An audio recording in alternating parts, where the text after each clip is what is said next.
নমস্কার বন্ধুরা, মিরাট রান্নাঘরে আপনাদের সবাইকে স্বাগত। আজ বানাবো কুলফি আইসক্রিম। একদম বানানো সহজ, কোনো রকম কাস্টার্ড ক্রিম বা কেমিক্যাল ছাড়াই খুব সহজে কয়েকটা উপকরণেই এই কুলফি আইসক্রিমটা বানাতে পারবেন, আর খেতেও হয় দারুণ। চলুন তাহলে পুরো রেসিপিটি দেখার জন্য অনুরোধ রইল। প্রথমে একটা মিক্সিং জার নিয়েছি আর কয়েকটা ড্রাই ফ্রুট আমি আধ ঘন্টা ভিজিয়ে নিয়েছি। ড্রাই ফ্রুটের মধ্যে আমি নিয়েছি আমন্ড, কাজু আর পেস্তা বাদাম। আর আমনের খোসাগুলো এভাবে ছাড়িয়ে ওই মিক্সিং জারে নিয়ে নেব। সব বাদামগুলো নিয়ে নিচ্ছি। পুরো রেসিপিটি আপনারা দেখতে থাকুন। আর রেসিপিটা যেমন বানানো সহজ, আর এই গরমে ঠান্ডা ঠান্ডা কুলফি আইসক্রিমটা খেতেও দারুণ লাগে। সবগুলো দিয়ে দেওয়ার পর এখানে আমি 4টে এলাচ দিয়ে দিলাম। অল্প একটু জল দিয়ে এটা গ্রাইন্ড করে ভালো করে পেস্ট বানিয়ে নেব।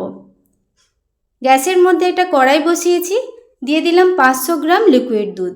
পরিমাণটা আপনারা বাড়িয়ে কমিয়ে নিতে পারেন। আমি এখানে প্যাকেট দুধটা ব্যবহার করছি, আপনারা গরুর দুধটাও ব্যবহার করতে পারেন।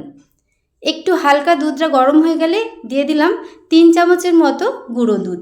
ভালো করে মিশিয়ে নিচ্ছি আর দুধটা একটু ফুটিয়ে নিচ্ছি।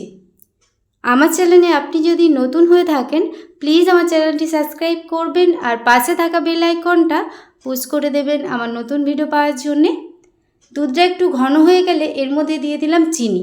আমি এখানে হাফ কাপেরও একটু বেশি চিনি এর মধ্যে দিয়েছি। আর গ্রাইন্ড করে নেওয়া বাদামের পেস্টটা আমি দিয়ে দিলাম। দিয়ে আবার 1 থেকে 2 মিনিট ফুটিয়ে নিতে হবে।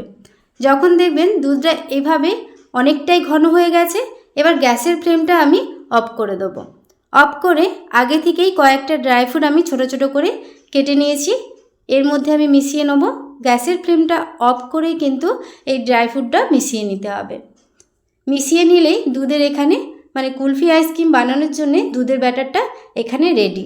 একটু ঠান্ডা হতে দেবো। এবার যার মধ্যে আইসক্রিমটা আমি জমিয়ে নেব, এখানে 2টো ভাঁড় নিয়েছি আর কফি কাপের মধ্যে জমিয়ে নেব। আপনারা চাইলে এরকম আইসক্রিম মোল্ড যদি আপনাদের কাছে থাকে তার মধ্যেও জমিয়ে নিতে পারেন, বা চা বা কফি খাওয়ার কাপের মধ্যেও আপনারা জমিয়ে নিতে পারেন খুব সহজে, বা কিছু না থাকলেও স্টিলের বাটিতেও আপনারা বসিয়ে নিতে পারেন। 2টো ভাঁড়ে আমি এইভাবে দুধের মিশ্রণটা নিয়ে নিয়েছি। এবার কফি কাপের মধ্যেও একইভাবে দুধের মিশ্রণটা আমি নিয়ে নেব। সবগুলোতে দুধের মিশ্রণ দেওয়া হয়ে গেলে এবার ছোট ছোট করে প্লাস্টিক কেটে নিয়েছি, মুখগুলোতে দিয়ে এইভাবে রাবার দিয়ে আটকে নিতে হবে। দেখুন একদমই সহজ। প্রত্যেকটাই এইভাবে প্লাস্টিক দিয়ে রাবার দিয়ে আটকিয়ে নেব। আর কফি কাপের মধ্যে দুধের যে ব্যাটারটা দিয়েছি মানে কুলফি আইসক্রিমটা যে জমাবো, এর মধ্যে 2টো কাঠি দিয়ে দিলাম। একটা পাত্রের মধ্যে সবগুলো তুলে নিচ্ছি। এবার ডিপ ফ্রিজে 7 থেকে 8 ঘন্টা এই আইসক্রিমটা জমিয়ে নেব। আইসক্রিমটা পুরোপুরি জমে যাওয়ার পর তারপর আপনাদের দিকে দেখাচ্ছি।